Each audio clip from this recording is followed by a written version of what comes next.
What's up? This is your girl, Texas Black Diamond, aka TBD. Thank you for tuning in to Texas Black Diamond ENT, honey.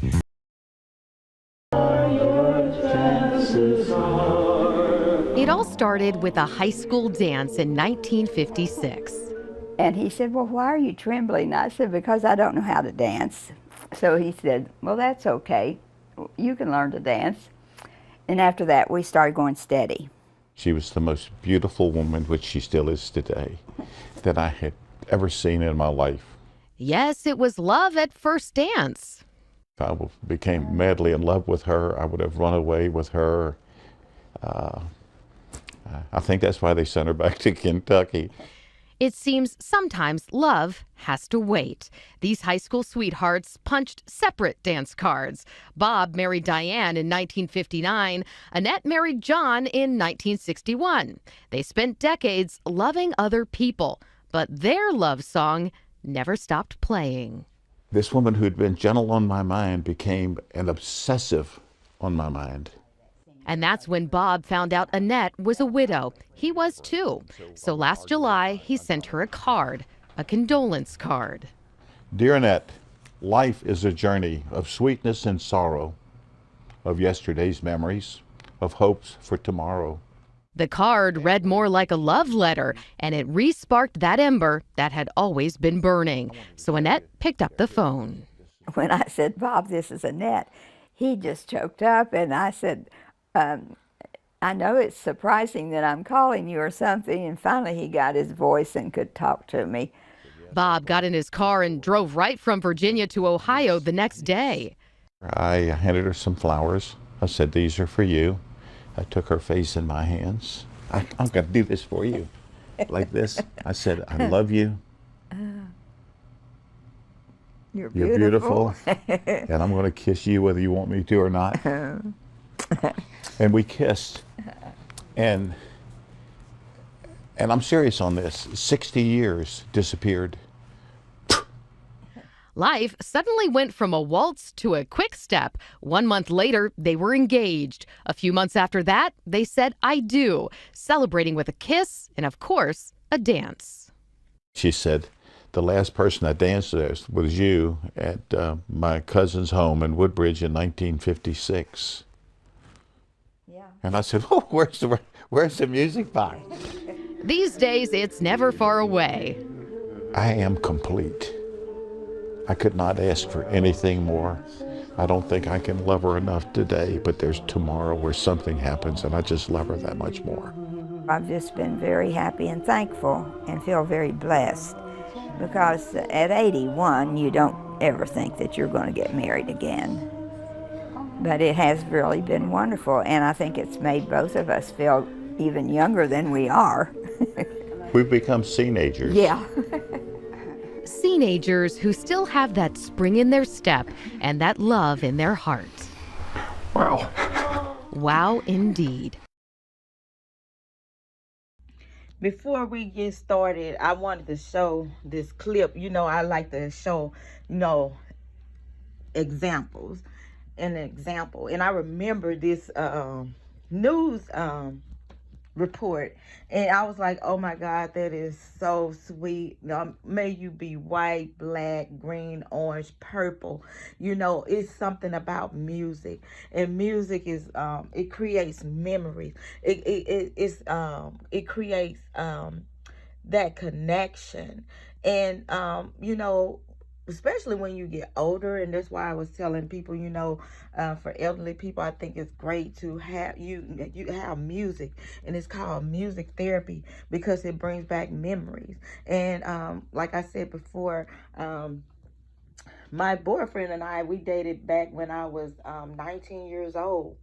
And like R.Kelly, like it was R. Kelly, Keith Sweat, and I think Heavy D and stuff like that. When we hear those songs, it like bring back memories. Like when we listen to it and we sit here in the bed listening to the music, and then something pop up and be like, oh my God, you remember when we was such and such place, and when that song was playing, and he was like, oh, you remember at the club, and when Bump and Grind was playing, and I was leaning on the dance floor, and you just came on there, you just started dancing on me, we laughed, and it just like it recharged your memory.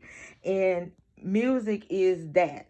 And there is different type of music for everyone to love, and it rejuvenates you, it excites you. And like, I love music, and it's something about music that just has me excited. Like from like that from Saturday at 7:30 a.m. I turn on that music, and I'm telling you guys, I didn't stop dancing until like it was like 2 o'clock in the morning. Like everybody else was tapped out, and my daughter's like, Mama, where you get that energy from? Because I'm just tired. You still up dancing. But it is something about music. And I know that R.Kelly music is like one of my favorites. I swear to you, because my sister's like, oh my God, y'all know she gotta play some R. Kelly. How many R. Kelly songs on this playlist? Y'all know she gonna play it. And then one person like, you better not say nothing to her about no R. Kelly. I was just like, you know it. And I'm like, y'all know y'all R. Kelly bring back memories to y'all. And they was like, they would sit back and reminisce too, and we was laughing like, yeah, you remember this, you remember that, as we was dancing that night. And well, like I said, this song reconnected. And it wouldn't, that song wouldn't let the love for this woman go away with this man, as long as it was. They were in high school, and they had a high school love, and she went away and he went away, but that song reconnected. And so people shouldn't try to tear down someone else's memory. And I'm not going to allow that to happen, not with me. So I just wanted to show you that part before we get on back over here to this old Syleena Johnson. And I'm going to let y'all listen to the commentary. And y'all just drop them comments down below. On the other end of the spectrum, R. Kelly Robert has written lots of sexual records. And that probably feels uncomfortable. And that now people feel like, am I contributing to that message? So in that way, it's fair if you don't want to listen to it. Like for me, I Am Your Woman has some suggestive lyrics in it that I was like, I can't sing this. Talking about some, I've been dealing with you since sweet 16, woman enough to let you raise me. Child, I knew people that was high school sweethearts. My sister and her boyfriend, her husband now, was dating when I was in elementary school, and she was in high school, and she was 16, and they were dating. I mean, that song could have meant something to her. You know what I'm saying? So you are getting it, and you're twisting it, and you're trying to want to play it, but still trying to smooth it over with the damn Me Too's and the damn women that's been violated, and trying to have it both on both sides. And this song there helps me bring in some paychecks. It's royalties right there for me. And so I play that shit overseas now, but I ain't playing it here because these are some sensitive people. Like I said, everybody has an opinion. Everybody gonna have something different to say. If it's good enough to play overseas, damn it, it's good enough to play here. Shit, hell, there's people that love the song. It has a meaning for a lot of people. Even look back on the elderly people that, married when they were young. They probably feel the song, It probably is something to them, They was married as teenagers. They were still with their husbands, and the song probably felt good to them. But you on here trying to crush that too. So the hell with it. I'm deleting it. And I felt like for a long time, like if I get on stage and sing that, what am I saying? And how, if there's women in the audience that have been sexually abused and I sing those lyrics and they know he wrote that record, what am I doing? What am I contributing to? So for a while, and it's still out, I took it out of my American show. I took it out of my American show. I took it out of my American show. Wait a damn minute here. I just made it from the road last night and I listened to this. I was winding down. I was listening to the damn Syleena Johnson speak, honey. So I had to put my little damn dollars in there. I ain't put no 2 cents. I had to put my dollars in there. You hear me? And I listened to it again because you're tired, your feet swollen from a long drive, and you laying down and you just trying to rest. So I go back and listen to this damn interview again, and I said, didn't this woman say that she's uncomfortable singing that damn sexual song? I am your woman. I've been with you since sweet 16. You daddy enough to raise me and stuff. So I took it off my American show. Let me break this down to y'all. She took it off her American show. She didn't take it off her damn shows overseas, honey. That's where your damn money is. That's one of your number one hits, huh? One of your number one hits, but you still need them coins. Like I said on the video before this one. Damn it, if you're ashamed of what he gave you and you don't want to play it, don't play that MFing at all. Don't play that MFing at all. And overseas, though, I'm just, y'all. See, because people like her, that's where they normally go and make their little bread. A lot of people go overseas and make their bread because, when people overseas, they love some damn black people music. They can sugarcoat all day long and said rock and roll and all this other music is number one, and hip hop and R&B is gonna fade out. But I'm telling you, you take your ass to Korea, anywhere, even Germany, they gonna play the hell out of it. They are gonna play the hell out of this song. They gonna play the hell out of it. You take it, go overseas. What you gonna hear? Black people music. That people, they love black people music. They hate the hell out of us, but they love our music, and they celebrate our music. So that's where her cash is at. Damn it, don't you? If you ain't gonna play it over here in America, don't you play that motherfucker overseas. I try not to cuss, Lord. Oh, Lord, y'all, it's my birthday. For my birthday, I'm going to blow out my candles. I'm going to wish that God take this profanity out my mouth. But this kind of stuff just make you want to cuss. Girl, I took it out of my American shows. What the hell you get up there on Unsung to say that? But you're talking all this stuff, you're uncomfortable. If you're uncomfortable singing it over here, you're uncomfortable singing it over there. Like I said, if you don't want it, you want to mute it, mute them checks too. Mute them checks. Yeah, I had to come back on this one here. And like I said again, the hell with her. And I'm muting your ass. I'm deleting all your music. I will not play it no more, honey. Because if y'all gonna sit here and try to crucify this man and just off some mouths, some he say, she say, I don't support you.